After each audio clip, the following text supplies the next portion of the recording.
नमस्कार, आप देख रहे हैं एनबी न्यूज़ और मैं अभिनंदन भारद्वाज आपके साथ। देश में अब कोरोना वायरस संक्रमण की रफ्तार कम हो रही है, लेकिन मौत के मामले अभी चिंता बढ़ाने वाले ही हैं। बीते 24 घंटों में यहां 42,766 कोरोना के मामले सामने आए हैं और इस दौरान 1206 लोगों की मौत हुई है। हालांकि इस दौरान 45,254 मरीज ठीक हुए हैं। नए केस में कमी और ठीक होने वाले मरीजों की संख्या अधिक होने से एक्टिव केस भी घटे हैं। देश में सक्रिय मरीजों की संख्या घटकर 4,55,033 रह गई है। इसके साथ ही रिकवरी रेट बढ़कर 97.20% हो गई है।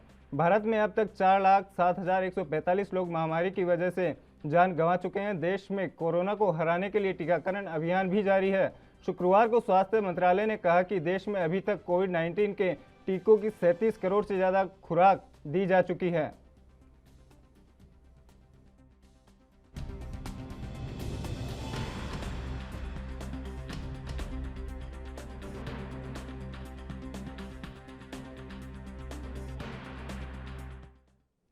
राष्ट्रीय राजधानी दिल्ली में ध्वनि प्रदूषण भी बढ़ रहा है, जिसका सीधा असर अब लोगों के मानसिक शारीरिक स्वास्थ्य पर पड़ने लगा है। इसे देख केंद्रीय प्रदूषण कंट्रोल बोर्ड ने ध्वनि प्रदूषण को लेकर नए नियम कानून बनाने के निर्देश दिए थे।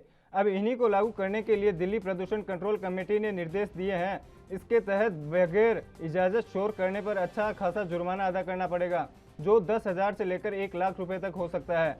जुर्माने की ये राशि अलग स्थानों और सोर्सेज पर निर्भर करेगी। इसके तहत भारी जुर्माना समेत ध्वनि प्रदूषण फैला रहे उपकरण भी जब्ती के प्रावधान किए गए हैं। सरल भाषा में कहें तो अब लाउड स्पीकर या कई अन्य पब्लिक एड्रेसिंग सिस्टम को बिना अनुमति बजाने पर 1,00,000 रुपए तक का जुर्माना होगा। डीजे सेट के शोर के लिए भी उसके साइज के अनुरूप 10,000 रुपए से 1,00,000 रुपए तक का जुर्माना अदा करना पड़ेगा। ऐसे मामलों में उपकरण को भी सीज कर दिया जाएगा। दिल्ली प्रदूषण कंट्रोल कमेटी ने सभी संबंधित विभागों को ध्वनि प्रदूषण के इन नए जुर्मानों की जानकारी देकर इन्हें लागू करने को कहा है। गौरतलब है कि 2020 में केंद्रीय प्रदूषण कंट्रोल बोर्ड ने ध्वनि प्रदूषण को लेकर नए जुर्माने प्रस्तावित किए थे, जिन्हें एनजीटी ने मंजूर कर लिया था। इसके बाद इस साल अप्रैल में सीपीसीबी करने के निर्देश जारी किए, जिस पर अब डीपीसीसी ने पुलिस और अन्य एजेंसी को इसे लागू करने को कहा है।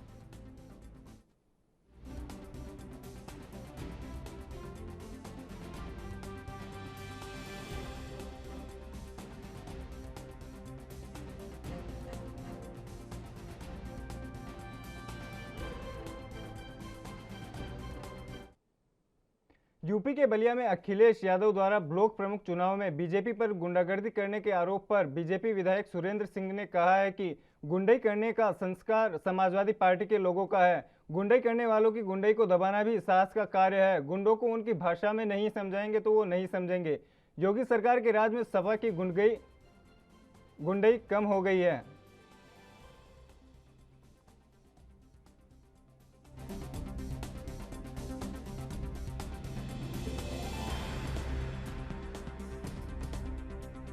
कि भाई जो जस करई सो तस फल चाखा, काटे पर कदरी फरई।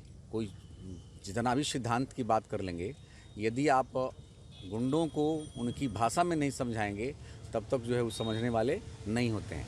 तो पहला ऐसा अवसर है कि समाजवादी पार्टी के गुंडों की गुंडई जोगी जी। शुक्रवार रात दिल्ली के रोहिणी और द्वारका में दिल्ली पुलिस की स्पेशल सेल ने 2 शूटआउट में शातिर अपराधियों को धर दबोचा। इन अपराधियों पर पहले से ही कई मुकदमे दर्ज हैं। इसे पुलिस की बड़ी सफलता माना जा रहा है। रोहिणी इलाके में रात 9 बजे के करीब शूटआउट हुआ, जबकि द्वारका में रात करीब 12:30 बजे पुलिस और अपराधियों की मुठभेड़ हुई। पुलिस से मिली जानकारी के अनुसार लगभग 9 बजे रोहिणी क्षेत्र में स्पेशल सेल ने नॉर्दर्न रेंज टीम के साथ शूटआउट के बाद 2 लुटेरों यशपाल उर्फ भोला और विक्की उर्फ विकास को पकड़ा।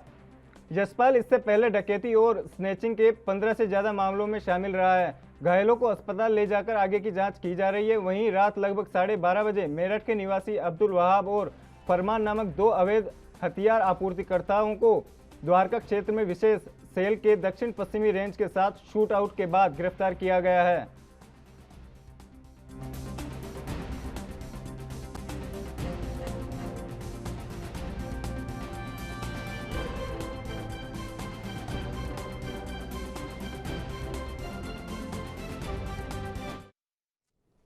यूपी के लखनऊ में लोनी बॉर्डर थाना इलाके में तेल व्यापारी के साथ हुई लूट का पुलिस ने खुलासा किया है। मामले में पुलिस ने एक लुटेरे को गिरफ्तार किया है, जिसके कब्जे से व्यापारी से लूटे गए 80,000 रुपए, एक चोरी की मोटरसाइकिल, एक तमंचा बरामद किया है। वहीं लूट में शामिल 2 बदमाश अभी फरार हैं, जिनकी तलाश में पुलिस जुटी हुई है।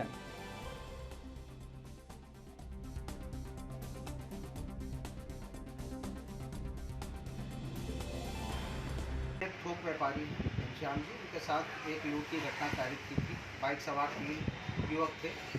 हमने तुरंत घटना के अनावरण के लिए टीम का गठन किया था। आज सफलता प्राप्त हुई है। 3 में से एक अभियुक्त प्रशांत थाना आज गिरफ्तार किया गया है। उसने अपने 2 साथियों देवराज उर्फ बलवीर और देवेश नाम है, उनके साथ मिलकर एक घटना कारित की थी। इसके पास से लूट की जो हमारी रकम है उसमें से 80,000 रुपये इसके पास से बरामद हुई है। इनके पास से एक चोरी की मोटरसाइकिल, जो दिल्ली में मुकदमा लिखा हुआ है चोरी का, वो भी बरामद हुई है। इसका कहना है कि ये भी उसने अपने दोनों साथियों के साथ मिलकर चोरी की थी। प्रकरण में आगे यूपी के ग्रेटर नोएडा में एक चलती कार में अचानक आग लग गई। दरअसल पूरा मामला ग्रेटर नोएडा के बीटा 2 थाना क्षेत्र का है, जहां चलती कार में अचानक आग लग गई और आग ने देखते ही देखते विकराल रूप ले लिया। हालांकि कार चालक ने सूझबूझ से कार का शीशा तोड़कर कार से कूदकर अपनी जान बचाई, तो वहीं आग की चपेट में आने से कार पूरी तरह से जलकर खाक हो गई।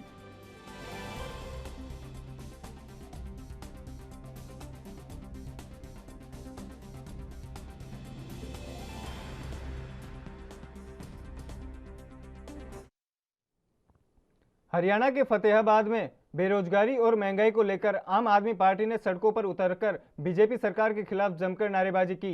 कार्यकर्ता और आम लोग नई सब्जी मंडी में इकट्ठे हुए और वहां से रोष प्रदर्शन करते हुए उपायुक्त कार्यालय जाकर उपायुक्त को राष्ट्रपति के नाम ज्ञापन सौंपा। प्रदर्शन को संबोधित करते हुए आप नेताओं ने कहा कि प्रदेश और केंद्र की भाजपा सरकार ने चुनावों में वायदा किया था कि वह प्रत्येक वर्ष 2 करोड़ लोगों को रोजगार उपलब्ध करवाएंगे, लेकिन आज प्रदेश में रोजगार की हालत बेहद चिंताजनक है। आज का युवा डिग्री लेकर सड़कों पर घूम रहा है, उसके पास रोजी रोटी कमाने के लिए कोई धंधा नहीं है और हाथ में कटोरा थामने के लिए मजबूर कर दिया है। वहीं ज्ञापन में आम आदमी पार्टी ने युवाओं के लिए रोजगार का प्रबंध करने और बढ़त महंगाई पर लगाम लगाते हुए जनता को तुरंत राहत दिए जाने की मांग की है।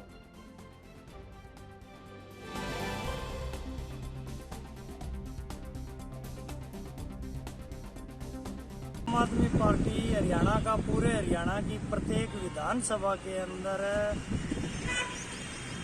मोदी सरकार के खिलाफ है, हरियाणा सरकार के खिलाफ है, रोष प्रदर्शन था इस मुद्दे को लेकर के कि मोदी सरकार जब आए थे, मोदी जी सरकार में, तो उन्होंने कहा युवाओं को प्रत्येक साल में 2 करोड़ रोजगार दूंगा और 7 साल होने के बाद में रोजगार देने की बजाय पिछले दिनों 3-3.5 करोड़ रोजगार घट गए। अब जो मोदी सरकार ने मंत्रिमंडल का विस्तार किया है उसके अंदर 20 लाख पोस्टें उन मंत्रियों के अंदर उन मंत्रालय में खाली है। तो हम ये मोदी सरकार को और इस ज्ञापन के रोष प्रदर्शन के माध्यम से चेतावनी देना या उनको उसके वादे का याद दिलाना चाह रहे थे। वे युवा जो है हिंदुस्तान का, हरियाणा का जो युवा है वो आज भी रोजगार मांग रहे हैं, उसके पास रोजगार नहीं है, वो बेरोजगार घूम रहे हैं। उसके खिलाफ हमारा आज का प्रदर्शन था और वो पूरे हरियाणा के अंदर प्रत्येक विधानसभा के अंदर आम आदमी पार्टी का।